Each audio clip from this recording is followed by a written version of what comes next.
Hey guys, welcome to Radical Self-Belief, the Mojo Maker Show. I'm your host, Nikki Fogden-Moore, and we're here for episode 157. I never would have thought I would be saying that, but I'm recording this on the weekend. It's just been the craziest week in Australia. We've had earthquakes, riots, so much going on. I don't think anyone can be blamed at the moment for feeling like their whole entire world has been completely pulled upside down and, as James Bond says, shaken, not stirred. And certainly there's been a lot of stirring the last couple of years with everything going on in our world, but now I really feel that everyone is feeling like their whole foundations of their decision-making, of their lives, of their world, of their safety, of their health, of their family, everything has been shaken up, and it's creating a lot of unrest. So if you're listening to this show, welcome. Thank you so much for joining me. You'll find the video for this on Vitality Coach TV or Nikki Fogden-Moore on YouTube, and also, of course, this podcast episode will go out. It's the new yellow album cover. When we transferred to the new site, formerly it was the Mojo Maker podcast, and now it's Radical Self-Belief, the Mojo Maker podcast. And for some reason, we have a whole entire new show, but all the episodes are still there, but you have to come and subscribe on iTunes, on Google Podcasts, on Amazon Music, on Audible, and all those things, and on Spotify. Look for the yellow album cover, Radical Self-Belief, the Mojo Maker podcast. And once again, welcome. So if you haven't already listened to the show, well, how fabulous is it that you're tuning in for the very first time? Lucky me, and I hope at the end of this episode you're going to say lucky you. And for those of you that have been long-term subscribers of mine, listeners, followers, and my cheerleaders, and also just what a tribe do we have. It is incredible.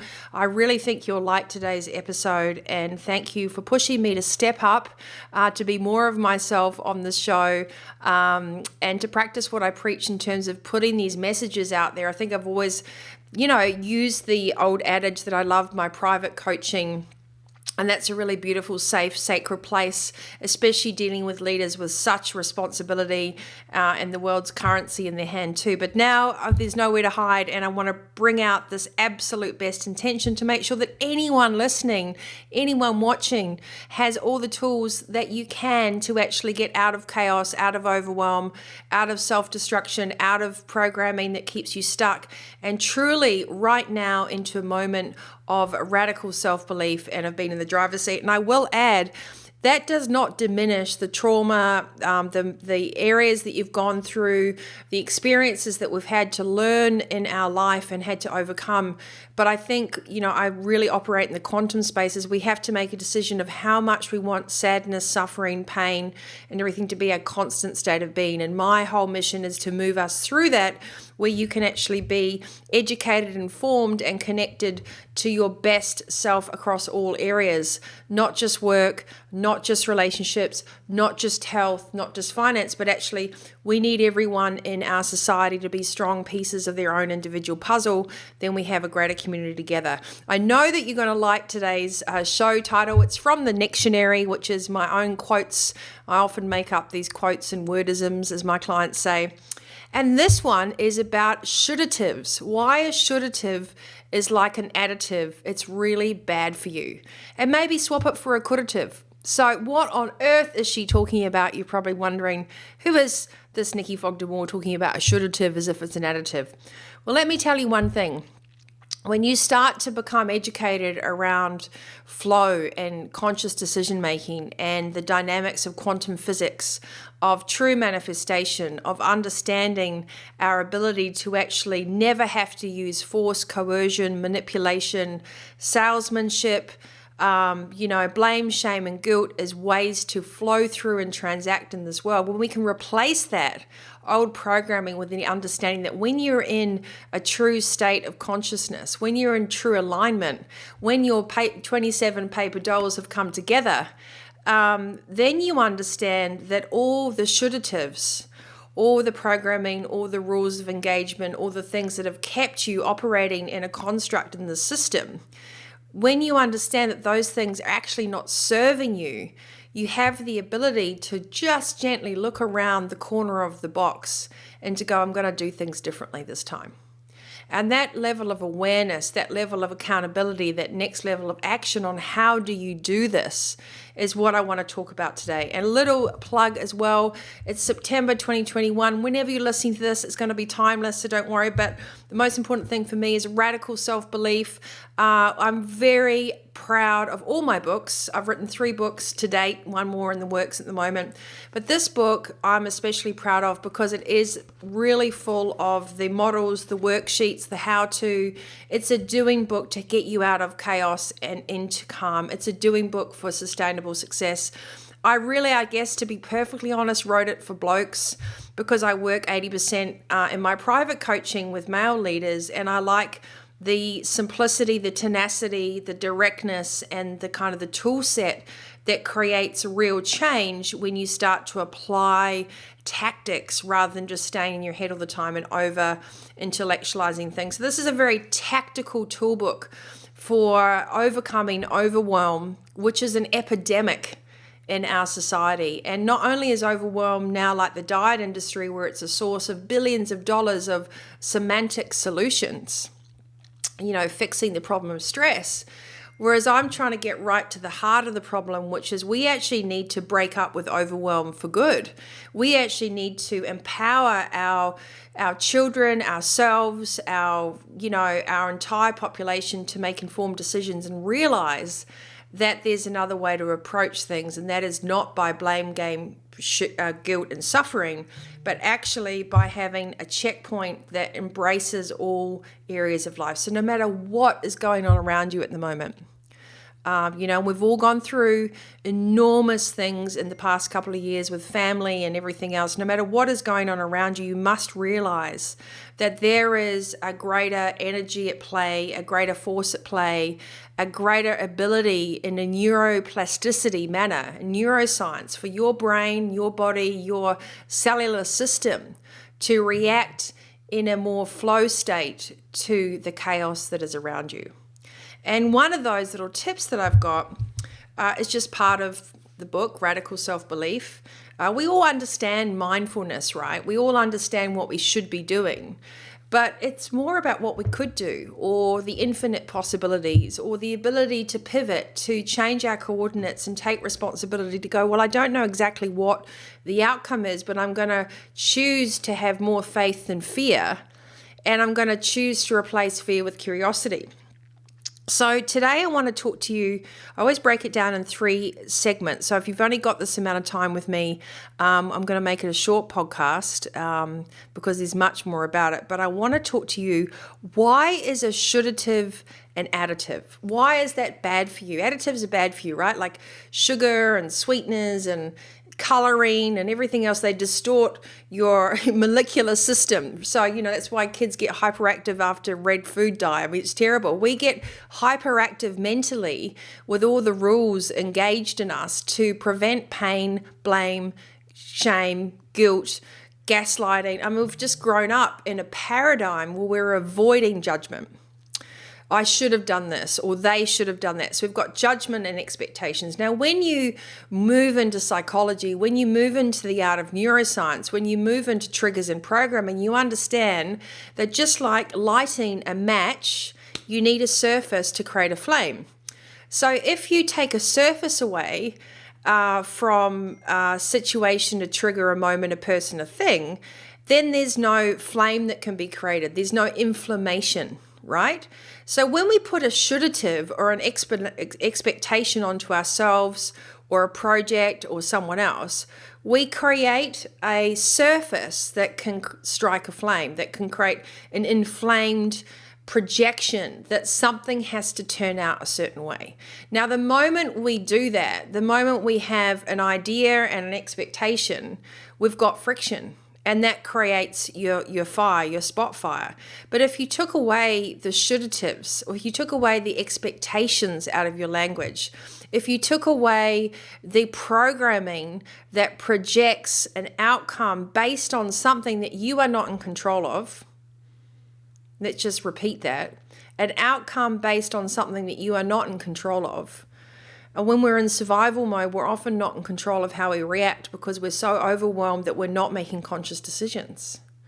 When we put expectation about love or project development or a relationship or a business partnership, and we look at that other person and we think to ourselves, they should be doing this, we've created a surface that is a potential friction to our ideal and what that outcome is going to be. So a shoulddative, I should have done that course, I should have got up earlier, I should have worked out, I should have bought that house 10 years ago, I should have got divorced a lot earlier, I should have been more honest about XYZ, I should have apologized, they should have, I could keep going, we'd have 20 minutes on all the examples.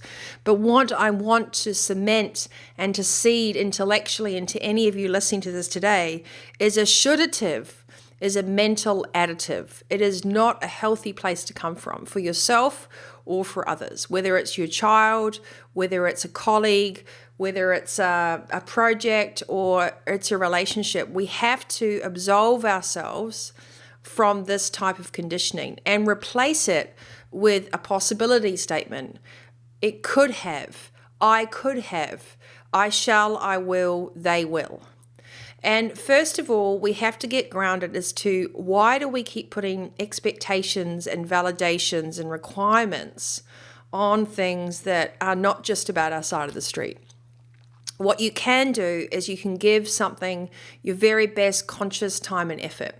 What you can do is you can consider all the opportunities and outcomes and take the next right step and allow the best, highest possible good to occur without placing your expectations of perfection, your expectations of love, your expectations of performance upon someone else's plate if you haven't stepped up and done all the work that you need to do in the first place.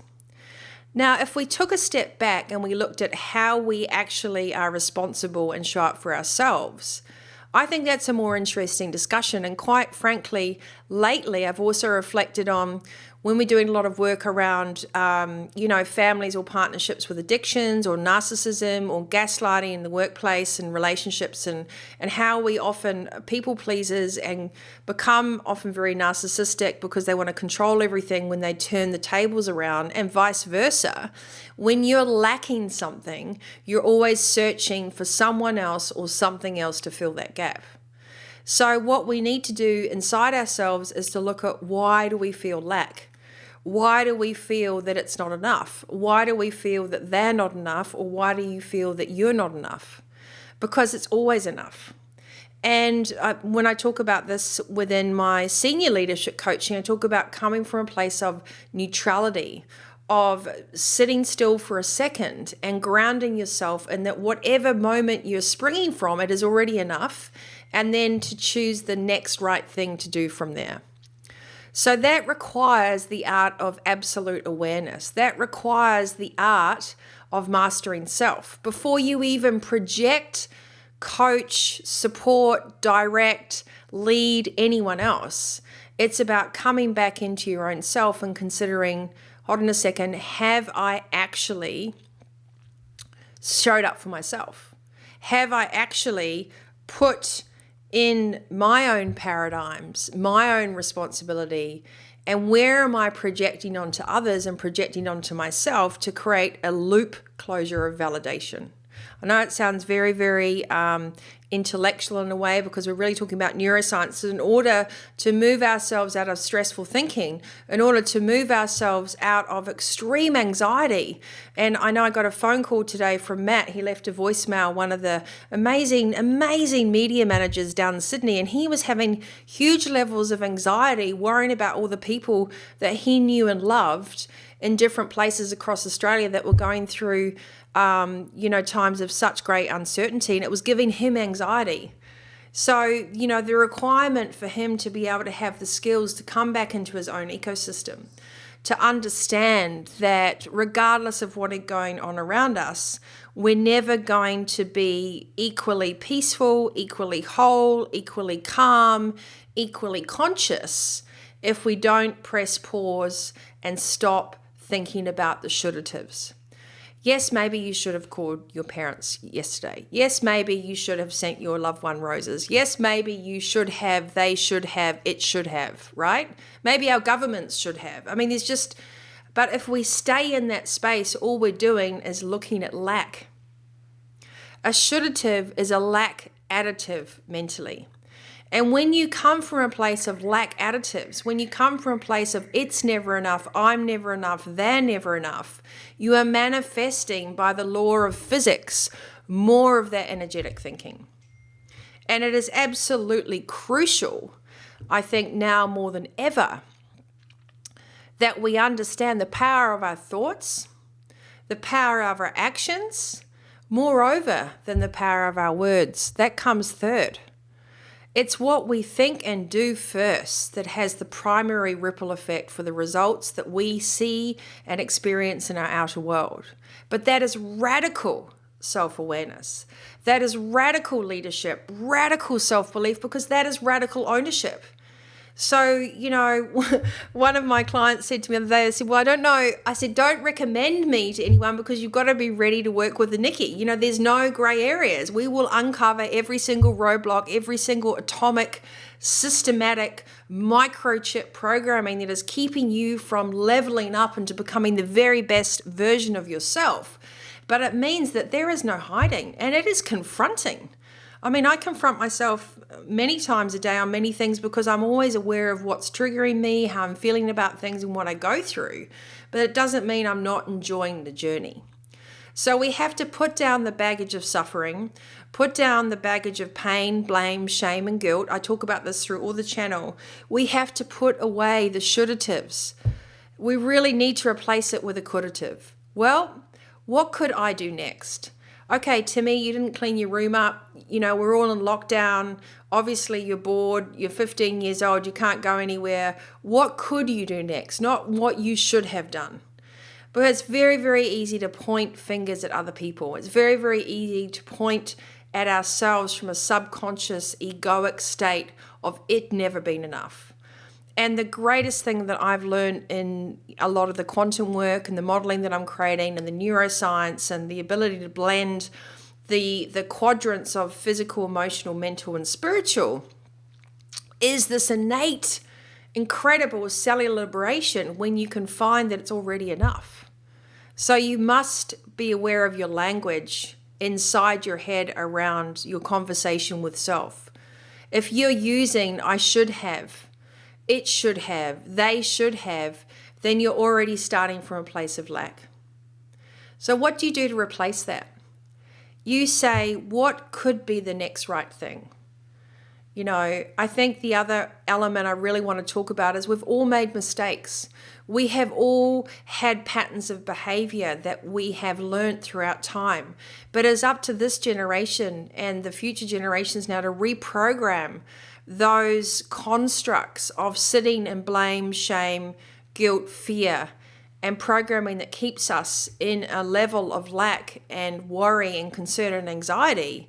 It doesn't matter what trauma you have gone through. There is a need to take accountability for your healing in that space, to take accountability for the next right best step, to take accountability and responsibility that you do deserve that happiness and abundance. And if the quantum work that I do is anything to go by, you do not have to sit in pain and suffering for 7 years to absolve something you've gone through for 27. It is up to the ability to tune into the neuroplasticity on a cellular level to bring up to the surface what has been preventing you from leveling up and being happy. To bring up to the surface the wounds, the conditioning, the behaviors, the shouldatives that have kept you in a false sense of security. And to realize them, and to once you see them, once you identify them, once you bring up that matrix, you can then identify, leave them there, clear them there, and they do not have to consider to be a constant state of cellular destruction mentally and physically in your body, of tiredness, of guilt, of exhaustion from overthinking. I always say to my clients, if you're tired at the end of the week and it's a mental tired, then you've been using the wrong system inside your hard drive. So a way to move from chaos to calm, a way to move out of overwhelm into accountability and awareness is to understand the shouldative language. That a shouldative is a mindful additive. It is a negative thing that places an expectation on an outcome, on a situation, on a validation, on a result. That is not in flow. It is actually a judgment-based statement. And when you can release and observe without judgment, when you can set goals with intent, but not requiring validation from an external source that isn't even relevant to you, when you can liberate yourself from what everyone else should think you're doing to what you could do, can you imagine the freedom, the excellence, the empowerment, the absolute ability to be centered and grounded and know when the next right thing to do is?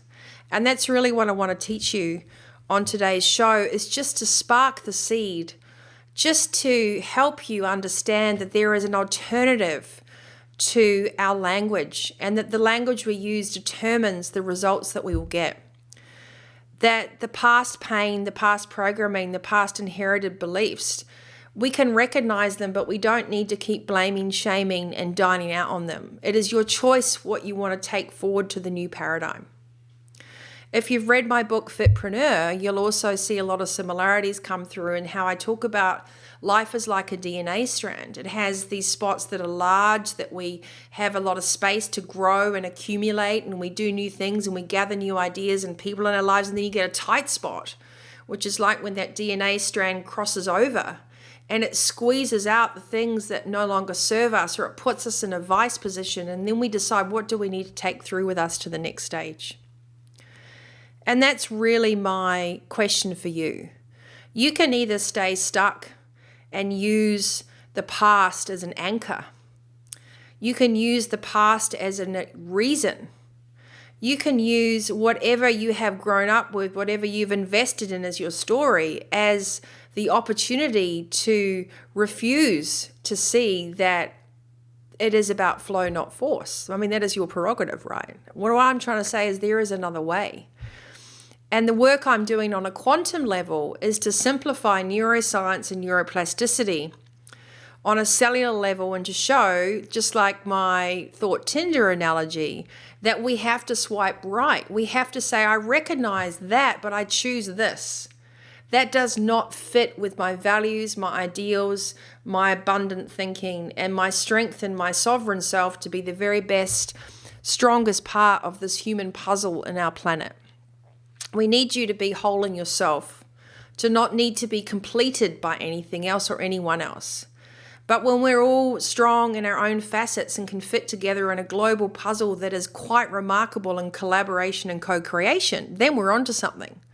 But if we're only doing it from compromise and from over-consideration and from suppression and from operating on what I would call one of a 5-cylinder engine, then we're missing the point.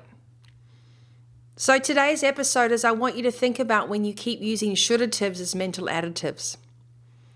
What's going to be your drive for change? To give your kids a better system to grow up in a family, in a relationship environment where they're not compromising but they're co-creating? To actually feel what interdependence means when there's two individuals or a group of individuals that come together and add value, and they're all whole in their own right, and they work things out together, and there's no egos involved in shouldatitives because it's a could'ative. To come from a place of possibility rather than lack. To replace blame, shame, guilt, and fear with curiosity and courage. Those things aren't just osmosis and papers that you just hug a book to yourself and it will all happen. It takes radical self-discipline to retrain your brain. Just like bicep curls in the gym. You're working your left bicep all the time, negative, negative, negative, help. If you work your right bicep, you'll get somewhere different. You've got to flex a new mental muscle in today's landscape. And that's what this is all about. So if you're listening to the show, I would love you to hop onto my website, nikkifogden-moore.com. Click on the link, Radical Self-Belief. Special offer at the moment. We are giving away the most awesome t-shirts, but only for a limited edition time. You must get the link from Booktopia on your purchase confirmation and forward it to media@nikkifogden-moore.com. You can click that on our website. The links are also on my Instagram. I'll put it in the show notes as well. Radical Self-Belief, my third book. This is the master of getting you. It's full of great quotes, dictionaryisms. It's also full of analogies, of models and worksheets, and you get a full color workbook. And next month we start Radical Self-Belief, the 12-week coaching course online program to go with it. So it's very exciting. But first and foremost, I hope that today you've taken away a nugget of information that will change your trajectory and how you think, that will reprogram, remaster, realign how amazing that you are. And you have the ability in your cognitive self to make those decisions. You don't need someone else to give you permission, but you must be prepared to want to shift through from the past to the future.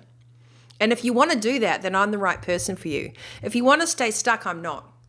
No BS, no excuses, no hope projects. We're here to shift to collective, from truth to what's next, from awakening to doing. You know, from a consideration of where we've come from and a respect to that past, to a focus on the future and how it can look in a radical way of opportunity, tenacity, drive, fun, collaboration, and a grounded sense of self. So I hope today has really inspired you. Please check out the other episodes. Ryan Moody's interview last week was amazing. He's actually going to come back on the show for episode 158 because we're talking about men's mental health. I love this episode with Ryan. It's short and sweet and powerful and really humble, and I think it's really interesting. And please tune in for that. Also, some other great guests I've had on the show. We've got Lane Beachley, world champion surfer. We've got Jake Edwards, AFL player, talking about his mental health. We've got, Ben Griffith from Viewpoint Private talking about net wealth manifestation with good values inside that. So many great tips and tools here on Radical Self-Belief, the Mojo Maker podcast. And remember, you can like and subscribe on YouTube as well. Just search YouTube, Nikki Fogden-Moore. I'll put the links on this video here. I would love your support. I would love the likes. I would love the subscriptions. I'd love the comments. I love it all. I really feel like we have a family across the globe, 85 countries now. I've got to slow down a little bit too because I know some of you find it hard to understand my funny accent. So for those of you, wherever you're watching it in this room, remember you are in the driver's seat. It might not feel like it, but please believe in yourself. And if you're struggling with that, if you're struggling with overwhelm, if you have a veil and you can't see clearly and you are exhausted and you just don't know a way out, I'm here. Please reach out. You can grab the book, Radical Self-Belief. It is available now on Booktopia worldwide. Pre-order at the moment, and it's going to be out there in your hands before you know it. And once you've got this, there's no going back. So special thanks to James Hunter, managing partner of KPMG, for doing the forward for this book, and the amazing people that are in the pit stops: Trevor Hendy, Christopher Lockhead, one of the leading American podcasters of this time, as well as Al Ramadan from the Category Design Kings, and so many cool people, and Yogi Andrea Markham. So many great people we've had on the show and also in the pit stops in the book. Remember, you got this. You must stay healthy, wealthy, and wise. It is a trifecta. I've got your back. I've got the information for you, and I'm absolutely dedicated to showing up to help you get from overwhelm into sustainable success and to really feel the flow while you're doing it. So if you love this, like and subscribe, leave me a comment. And if you want more information, hop on to nikkifogdenmoore.com. Come join me on Instagram, on Facebook, on LinkedIn, and everywhere else. And until next time, you stay healthy, wealthy, and wise, and you are in the driver's seat of life. Thanks so much for tuning in. Like and subscribe on YouTube. And also, we'd love to have you come over and subscribe to Radical Self-Belief, the podcast. We hope you've reignited your vision and showing you how to harness your effortless energy to be the CEO of your business as well as your life.